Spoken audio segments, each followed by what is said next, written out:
You will hear a number of different recordings, and you will have to answer questions on what you hear. There will be time for you to read the instructions and questions, and you will have a chance to check your work. All the recordings will be played once only. The test is in 4 sections. At the end of the test, you will be given 10 minutes to transfer your answers to an answer sheet. Now turn to Section 1.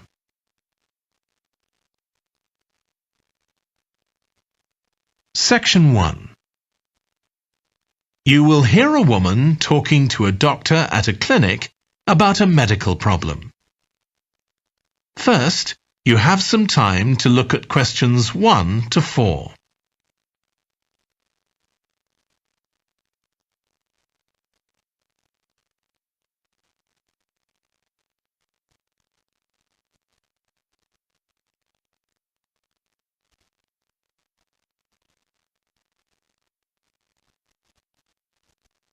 Now we shall begin.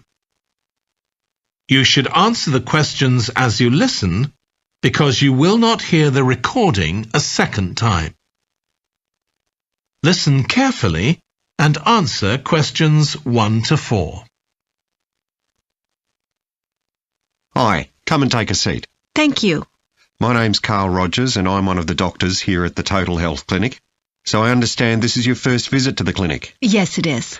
Okay, well I hope you'll be very happy with the service you receive here. So if it's all right with you, I'll take a few details to help me give you the best possible service. Sure. So can I check first of all that we have the correct personal details for you? So your full name is Julie Ann Garcia. That's correct. Perfect. And can I have a contact phone number? It's 219-442-9785. Okay, and then can I just check that we have the correct date of birth? October 10th, 1992. Oh, I actually have 1991. I'll just correct that now. Right, so that's all good. Now I just need a few more personal details. Do you have an occupation, either full-time or part-time? Yes, I work full-time in Esterhazy's, you know, the restaurant chain. I started off as a waitress there a few years ago, and I'm a manager now. Oh, I know them. Yeah, they're down on 114th Street, aren't they? That's right. Yeah, I've been there a few times. I just love their salads. That's good to hear. Right, so one more thing I need to know before we talk about why you're here, Julie, and that's the name of your insurance company. It's Cawley Life Insurance. That's Cawley. Excellent. Thank you so much. Before you hear the rest of the conversation, you have some time to look at questions 5 to 10.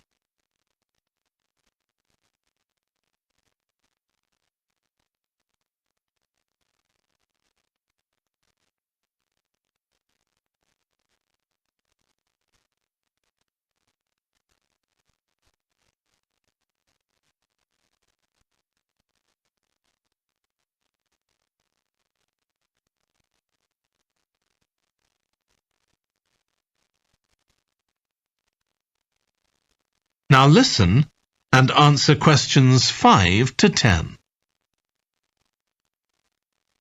Now, Julie, let's look at how we can help you. So tell me a little about what brought you here today. Well, I've been getting a pain in my knee, the left one. Not very serious at first, but it's gotten worse, so I thought I ought to see someone about it. That's certainly the right decision. So how long have you been aware of this pain? Is it just a few days, or is it longer than that? Longer. It's been worse for the last couple of days, but it's 3 weeks since I first noticed it. It came on quite gradually, though, so I kind of ignored it at first.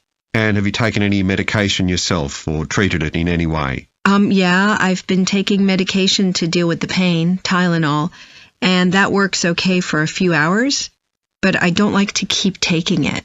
Okay. And what about heat treatment? Have you tried applying heat at all? No, but I have been using ice on it for the last few days. And does that seem to help the pain at all? A little, yes. Good. Now, you look as if you're quite fit normally. I am, yes. So do you do any sport on a regular basis? Yes, I play a lot of tennis. I belong to a club, so I go there a lot. I'm quite competitive, so I enjoy that side of it as well as the exercise, but I haven't gone since this started. Sure. And do you do any other types of exercise? Yeah, I sometimes do a little swimming, but usually just when I'm on vacation. But normally I go running a few times a week, maybe 3 or 4 times. So your legs are getting quite a pounding, but you haven't had any problems up to now? No, not with my legs.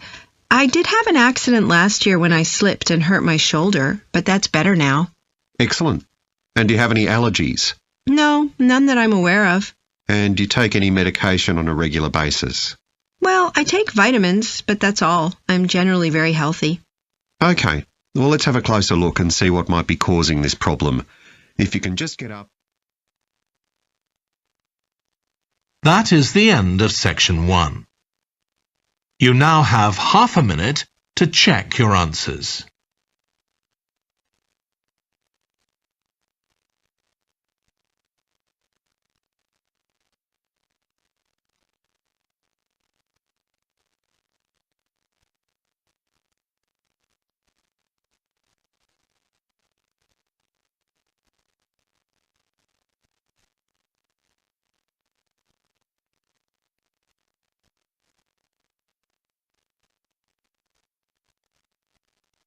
Now turn to section 2.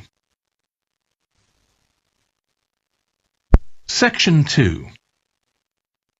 You will hear a guide talking to a group of tourists who are about to visit an English castle. First, you have some time to look at questions 11 to 15.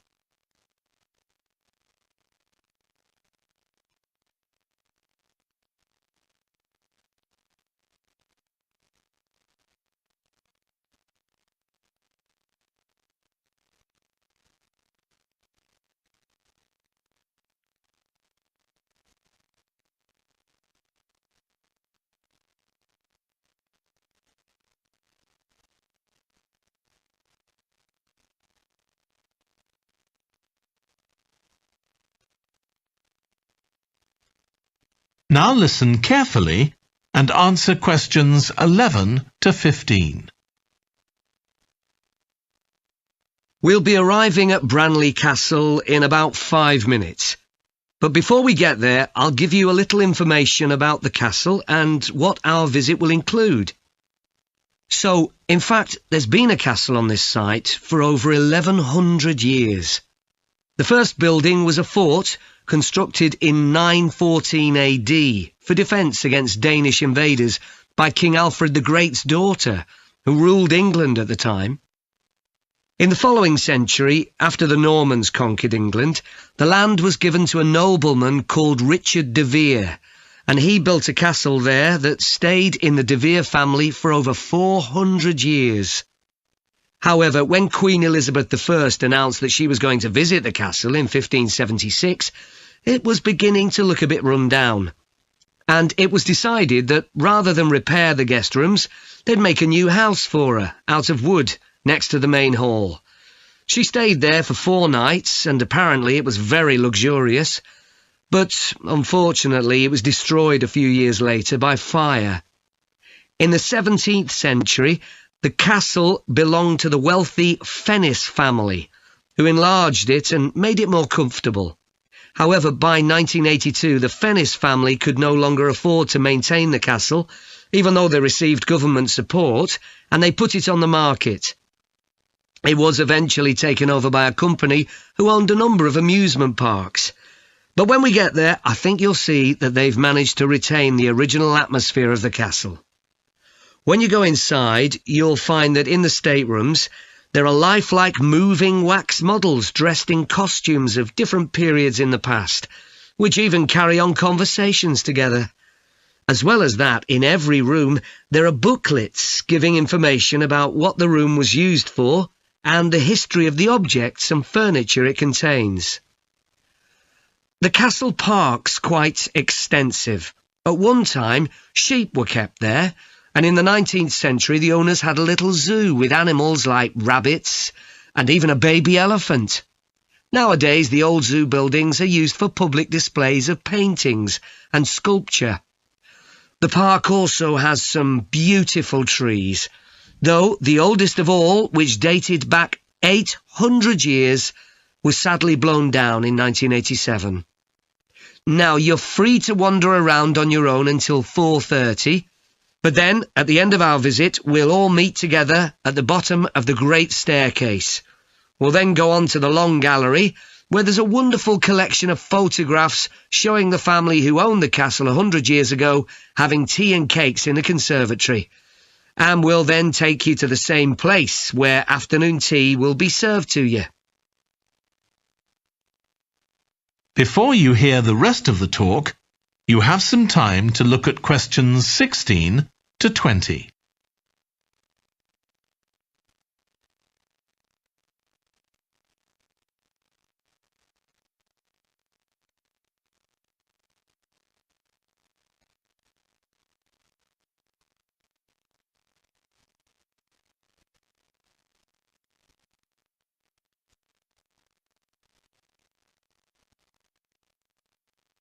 Now listen and answer questions 16 to 20.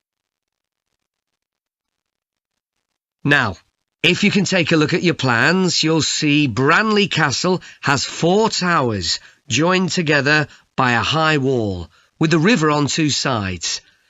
Don't miss seeing the Great Hall.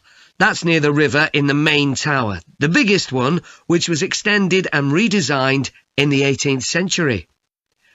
If you want to get a good view of the whole castle, you can walk around the walls. The starting point's quite near the main entrance. Walk straight down the path until you get to the south gate, and it's just there. Don't go on to the north gate. There's no way up from there. There'll shortly be a show in which you can see archers displaying their skill with a bow and arrow. The quickest way to get there is to take the first left after the main entrance and follow the path past the bridge. Then you'll see it in front of you at the end.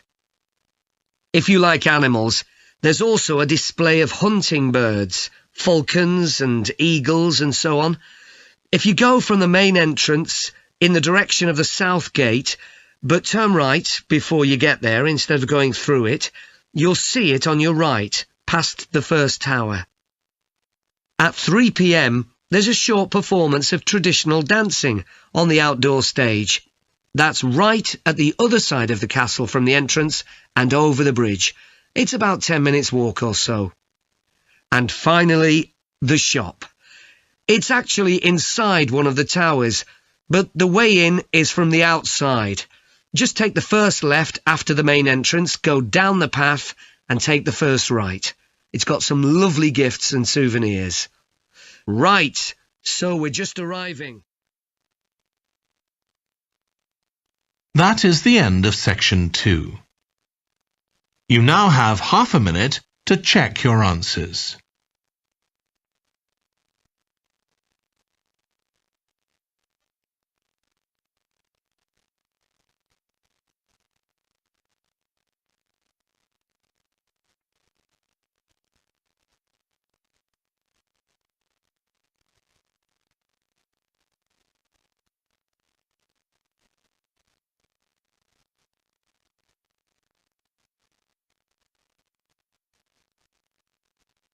Now turn to section 3.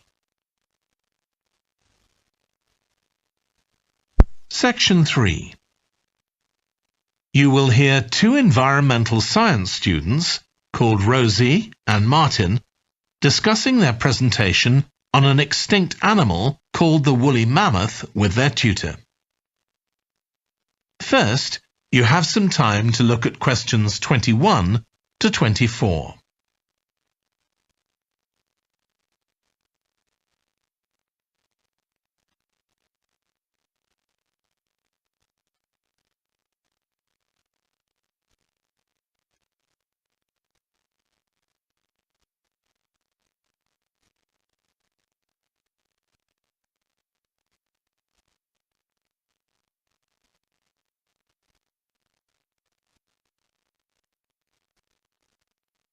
Now listen carefully and answer questions 21 to 24.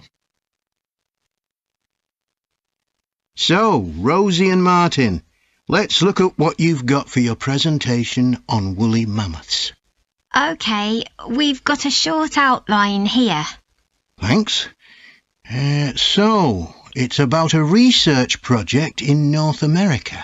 Yes, but we thought we needed something general about woolly mammoths in our introduction to establish that they were related to our modern elephant, and they lived thousands of years ago in the last ice age.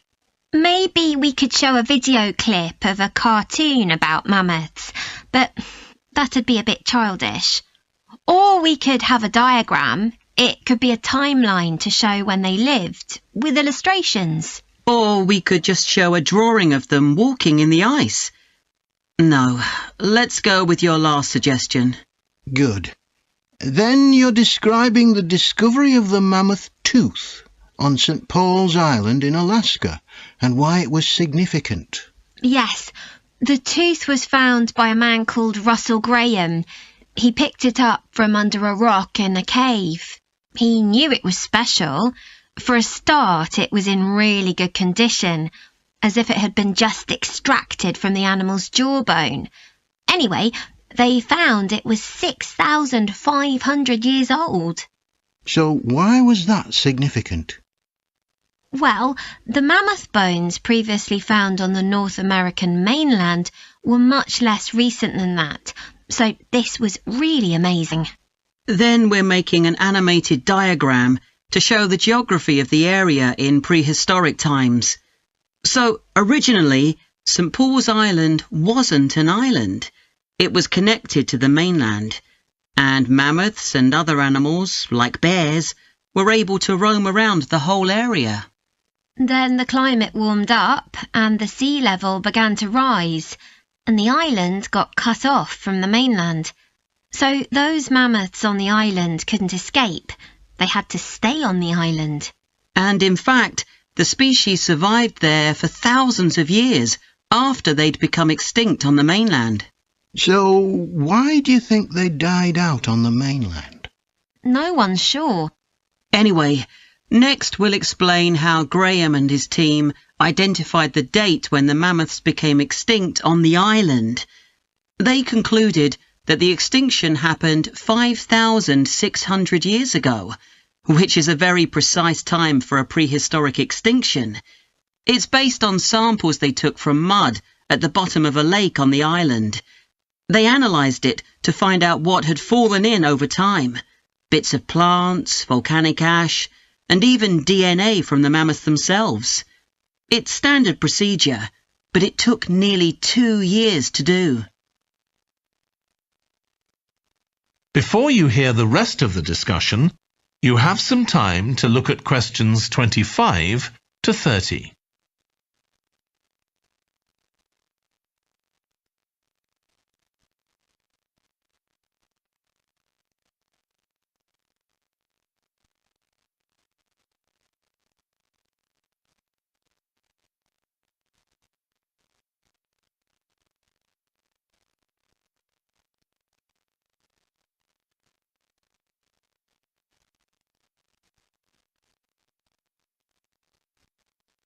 Now listen and answer questions 25 to 30.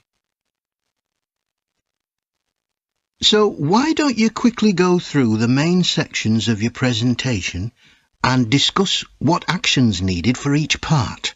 OK. So, for the introduction, we're using a visual. So once we've prepared that, we're done. I'm not sure.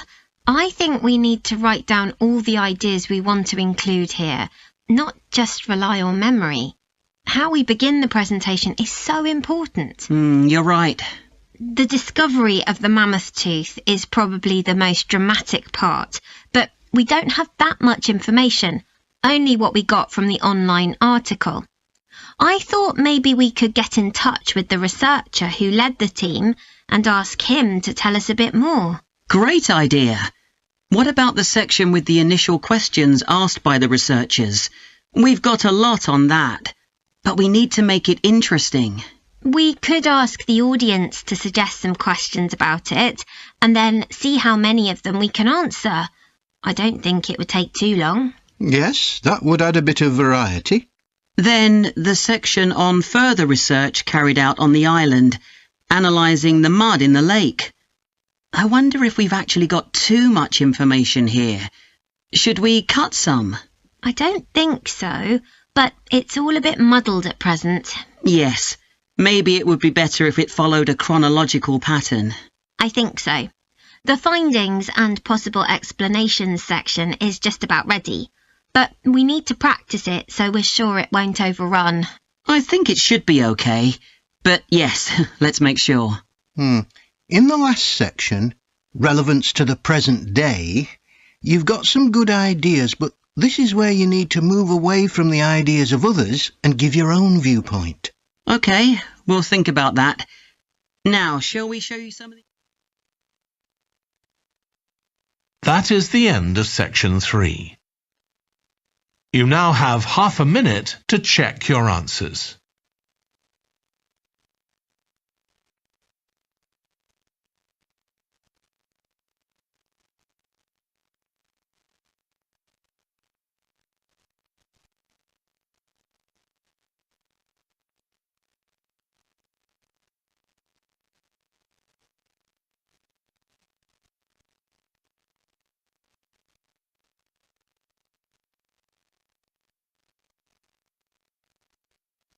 Now turn to Section 4. Section 4. You will hear a lecture about the history of weather forecasting.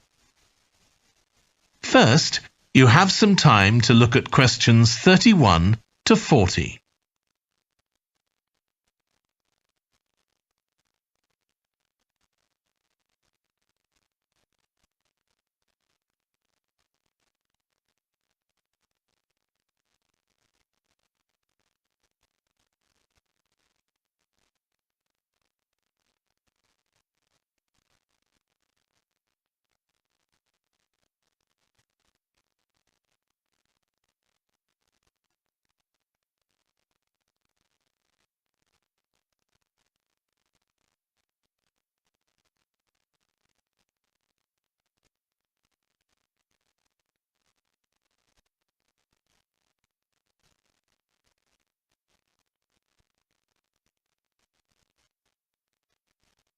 Now listen carefully and answer questions 31 to 40.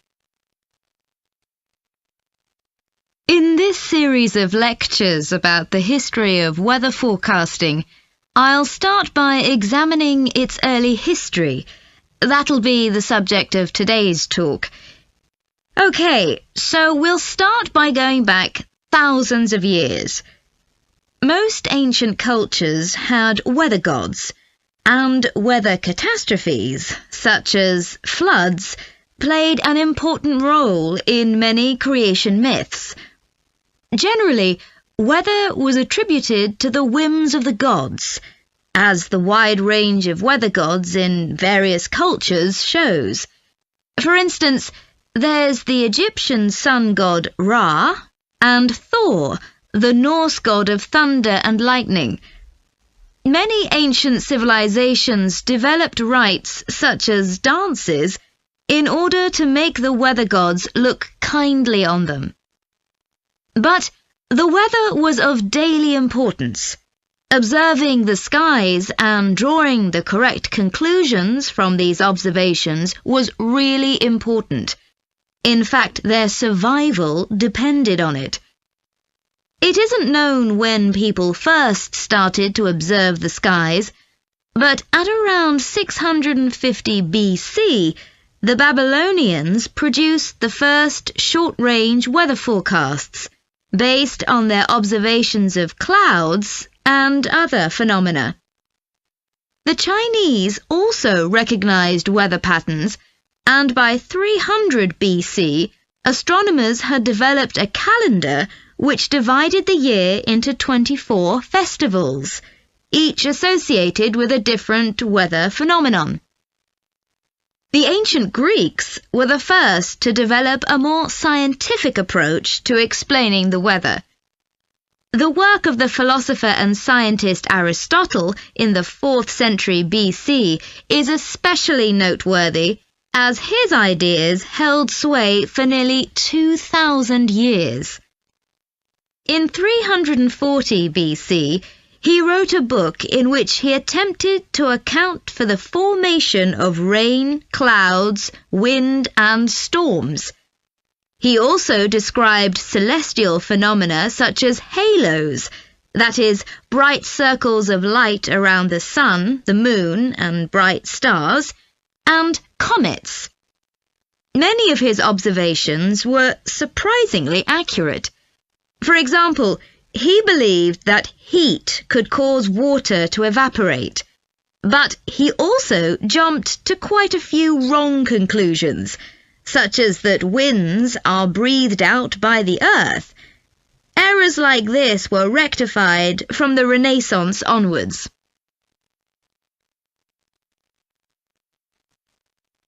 For nearly 2,000 years, Aristotle's work was accepted as the chief authority on weather theory. Alongside this, though, in the Middle Ages, weather observations were passed on in the form of proverbs, such as red sky at night, shepherd's delight, red sky in the morning, shepherd's warning. Many of these are based on very good observations and are accurate, as contemporary meteorologists have discovered. For centuries, any attempt to forecast the weather could only be based on personal observations. But in the 15th century, scientists began to see the need for instruments. Until then, the only ones available were weather vanes to determine the wind direction and early versions of rain gauges. One of the first, invented in the 15th century, was a hygrometer, which measured humidity. This was one of many inventions that contributed to the development of weather forecasting. In 1592, the Italian scientist and inventor Galileo developed the world's first thermometer. His student Torricelli later invented the barometer, which allowed people to measure atmospheric pressure. In 1648, the French philosopher Pascal proved that pressure decreases with altitude. This discovery was verified by English astronomer Halley in 1686, and Halley was also the first person to map trade winds. This increasing ability to measure factors related to weather helped scientists to understand the atmosphere and its processes better, and they started collecting weather observation data systematically. In the 18th century, the scientist and politician Benjamin Franklin carried out work on electricity and lightning in particular, but he was also very interested in weather and studied it throughout most of his life. It was Franklin who discovered that storms generally travel from west to east.